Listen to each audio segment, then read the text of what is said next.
Hello दोस्तों, नमस्कार। इस हम किसी चैनल में मैं आप सब लोगों का दिल से बहुत बहुत स्वागत करता हूँ।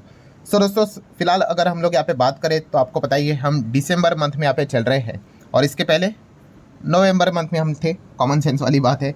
सो जैसे नवंबर मंथ खत्म हुआ तो आपको पता ही है उससे रिलेटेड काफ़ी सारे अलग अलग डेटाज हमारे सामने निकल कर यहाँ पे आ जाते हैं। सो एक ऐसा डेटा रहता है जिसका इंतज़ार हर कोई करता है एंड खास करके फॉरेन इंस्टीट्यूशनल इन्वेस्टर भी उस चीज़ का यहाँ पे इंतज़ार यहाँ पे करते हैं। और जैसे ये डेटा देखने को यहाँ पे मिला है दोस्तों, आप ज़रूर यहाँ पे कह सकते हो कि एफआईएस ज़रूर यहाँ पे नाखुश हम लोग को होते हुए देखने को यहाँ पे मिल जाएंगे। मतलब किस पॉइंट की यहाँ पे मैं बात कर रहा हूँ, देखिए आप सभी लोग यहाँ पे देख सकते हो। अगर ये मंथली डेटा, मंथली मतलब ये डेली का डेटा ही है आपके सामने दिसंबर का। सो एफआईएस लगातार बिकवाली बिकवाली बिकवाली ये देखो जारी है इनकी। बट आप देख सकते हो कि साइमल्टेनियसली यहाँ पे क्या हो रहा है, यस वो जितना बेच रहे हैं अप्रॉक्सीमेटली उतना या फिर उससे ज़्यादा यहाँ पे क्या हो रहा है, यस डीआईएस की ओर से बाइंग हो रही है। और ये अभी की बात नहीं है, इसके पहले की भी। ये तो मैंने अभी इस केवल एक दिसंबर का ही डेटा आपके सामने रखा ही है। देखो अगर मैं मंथली डेटा आपके सामने रख दूँ कि नवंबर, उसके पहले अक्टूबर, सितंबर, सो आप देख सकते हैं यहाँ पे ज़बरदस्त बिकवाली यहाँ पे भी देखने को मिली। बट यहाँ पे देख लो ज़बरदस्त खरीदारी भी हम लोग को देखने को मिली है। हाँ, बीच बीच में इन्होंने भी खरीदा है एंड यहाँ पे तो डीआईएस की ओर से तो भाई लगातार खरीदारी यहाँ पे जारी है। मतलब पॉइंट यहाँ पे क्या है दोस्तों कि एफआईएस लगातार यहाँ पे बिकवाली हम लोग को करते हुए देखने को मिल रहे हैं। बट इतना मैसिव सेलिंग करने के बावजूद भी अगर हम हमारे मार्केट को देखें, मैं ब्रॉड लेवल के मार्केट की यहाँ पे मैं बात कर रहा हूँ, ठीक है, इंडेक्स लेवल की अगर हम लोग बात कर ले तो इतना कुछ ज़्यादा गिरावट हम लोग को देखने को ही यहाँ पे नहीं मिली है। मतलब अगर हम लोग यहाँ पे बात कर ले खास करके कोविड में, आपको याद होगा एफआईएस ने ज़बरदस्त माल बेचा था 3-4 महीने पे ही, बट पूरा मार्केट नीचे आया था। नो डाउट इस चीज़ के चलते भाई पूरे बाजार में ही पैनिक था। बट फिर भी एफआईएस ने जैसे ही ज़्यादा से ज़्यादा माल बेचा पूरा मार्केट कोलैप्स हुआ और जैसे एफआईएस ने बाइंग करना स्टार्ट हुआ मार्केट वापस रिकवर हुआ। और यही चीज़ें हम लोग को बार बार इतिहास में यही चीज़ें हम लोग को देखने को यहाँ पे मिलती थी। बट आफ्टर कोविड सिचुएशंस काफ़ी यहाँ पे बदल गई एंड खास करके अगर हम लोग यहाँ पे बात कर ले दोस्तों, जो डीआईएस है डोमेस्टिक इंस्टीट्यूशनल इन्वेस्टर, ये भी तो एफआईएस के साथ पहले से ही फाइट करते थे। बट इनकी जो ताकत है वो कोविड के बाद हम लोग को सबसे ज़्यादा बढ़ती हुई देखने को मिल चुकी है। और इसके पीछे का रीज़न हम सभी लोगों को पता है, वो है म्यूचुअल फंड्स। जिस प्रकार से म्यूचुअल फंड में इन्फ्लो आया, इन्फ्लो कैसे आता है, थ्रू एसआईपी। और ये एसआईपी करते कौन है, रिटेल इन्वेस्टर ही करते हैं। अलग अलग प्रोफेशंस में काम करने वाले प्रोफेशनल लोग, कोई डॉक्टर है, कोई इंजीनियर है, कोई लॉयर है, कोई चार्टर्ड अकाउंटेंट है, ठीक है, अलग अलग स्पेस में वो काम करते हैं। वो थोड़ी ना मार्केट को ट्रैक करते रहेंगे, वो क्या करते हैं एसआईपी के थ्रू म्यूचुअल फंड मतलब निवेश यहाँ पे करते रहते हैं और उनका इन्फ्लो आता रहता है।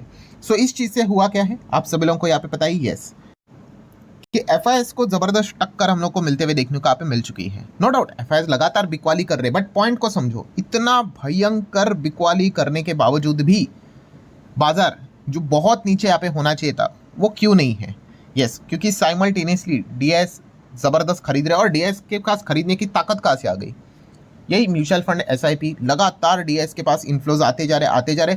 आपको यहाँ पे डीएस की ताकत कम करनी है, म्यूचुअल फंड में एसआईपी जो आ रही है वो रुकनी चाहिए या फिर बहुत ही कम आनी चाहिए। ऑटोमेटिकली डीएस बैकफुट पे चले जाएंगे और फिर एफआईएस जहाँ पे ट्रिगर उंगली रख रहे हैं जिस हिसाब से मार्केट वैसे ही चलेगा जैसे पहले चलता था।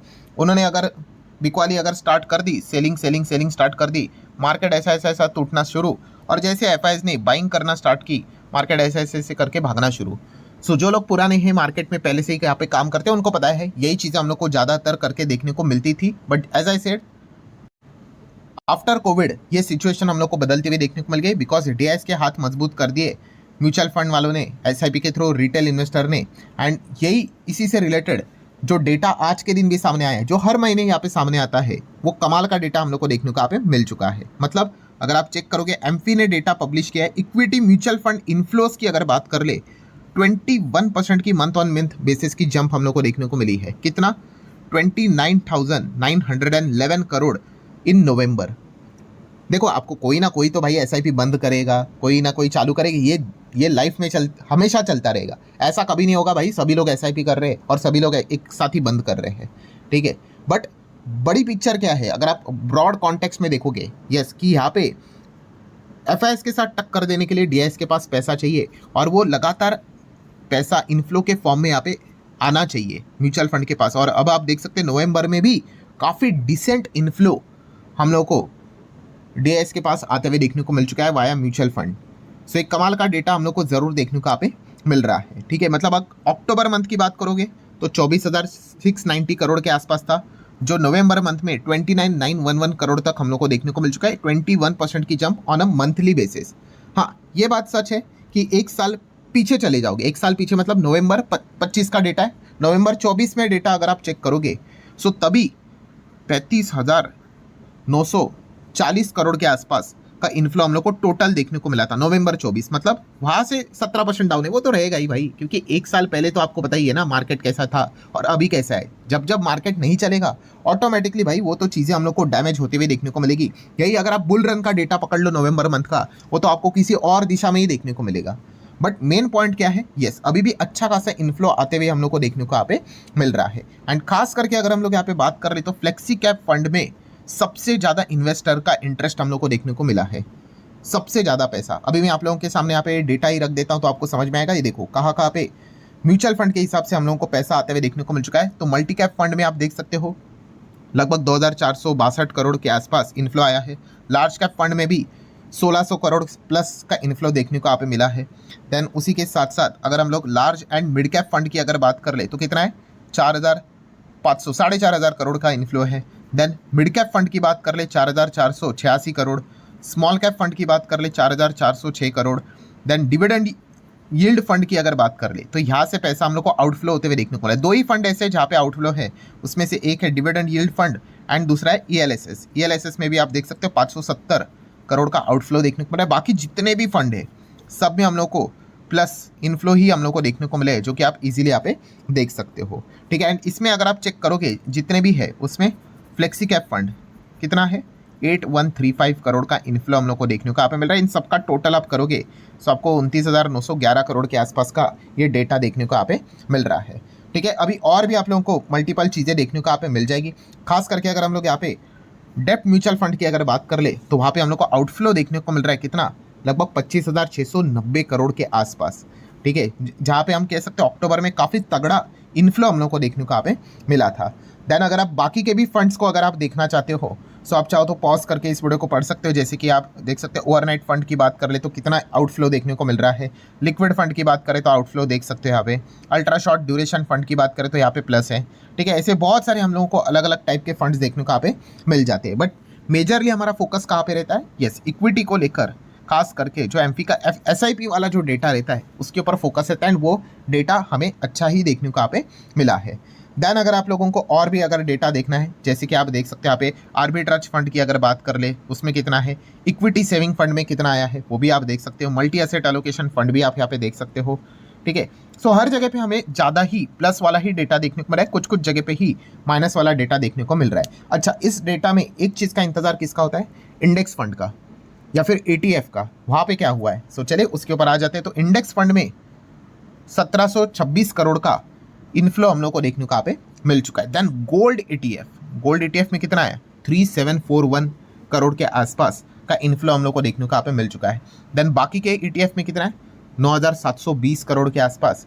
ठीक है, सो आप यहाँ पे देख सकते हो ETF में मतलब हर जगह पे हम लोग को अच्छा खासा डिसेंट इन्फ्लो देखने को मिल रहा है। और ETF की पॉपुलैरिटी पहले इतनी नहीं थी, अब ETF की पॉपुलैरिटी भी काफ़ी अच्छी हम लोग को देखने को यहाँ पे मिल रही है। अगर आप ETF में जाना का विचार करते हो बस एक ही चीज़ को चेक करना, आपको अलग अलग ETF देखने को मिलेंगे, बस जिसमें अच्छी लिक्विडिटी हो उसी ETF को आप लोगों ने ध्यान में यहाँ पे रखना है। वरना क्या होता है, खरीदना बहुत सिंपल होता है, इसमें एग्जिट करते वक्त आपको फिर वो काफ़ी तकलीफ यहाँ पे दे सकता है, मतलब आपके प्राइस के ऊपर।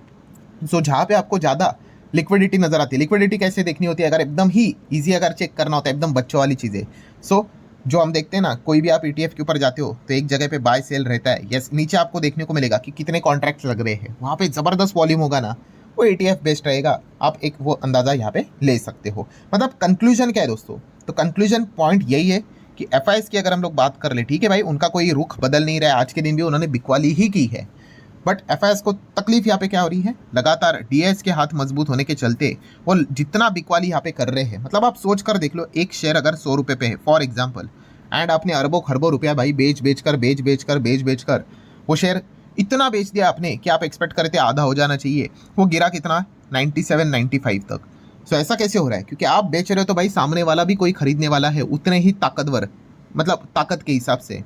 सो ये FIs को एक बहुत बड़ा उस लेवल का झटका हम लोग को देखने को यहाँ पे मिल रहा है। वरना पहले क्या होता था, एफआईएस इतना बेचते थे कि बाजार इतना नीचे आता था और खुद ही बाद में वो खरीदते थे और फिर वो वापस ऊपर जाता था। सो ये जो समीकरण है वो अब हम लोगों को आफ्टर कोविड पिछले 4-5 साल से काफ़ी हद तक बदलते हुए देखने को यहाँ पे मिल चुका है। और धीमे धीमे करके एफआईएस की जो मनमानी है वो हम लोग को थोड़ी बहुत कम होते हुए देखने को यहाँ पे मिल रहा है। ऑब्वियसली खत्म नहीं होगा, एफआईएस काफ़ी इंपॉर्टेंट होते हैं भाई, बट स्टिल ये जो ड्राइविंग वाला फैक्टर है भाई कि पहले वो उन्होंने खरीदा तो बाजार बूम, एंड अगर वो बेचना शुरू तो बाजार धड़ाम। सो ये चीज़ें कुछ हद तक, बहुत कुछ हद तक बदलते हुए देखने को मिल रहा है। और इसके लिए जैसे मैंने कहा आपको कि डीआईएस को लगातार यहाँ पे सपोर्ट मिलना काफ़ी इंपॉर्टेंट चीज़ है, और वो म्यूचुअल फंड एसआईपी के थ्रू इस महीने में भी हम लोग को देखने को यहाँ पे मिल चुका है। सो ठीक है दोस्तों, आशा करता हूँ वीडियो हेल्पफुल लगा होगा। चाहो तो लाइक एंड शेयर कर सकते हो। मिलते हैं अगले वीडियो में, तब तक के लिए बाय बाय।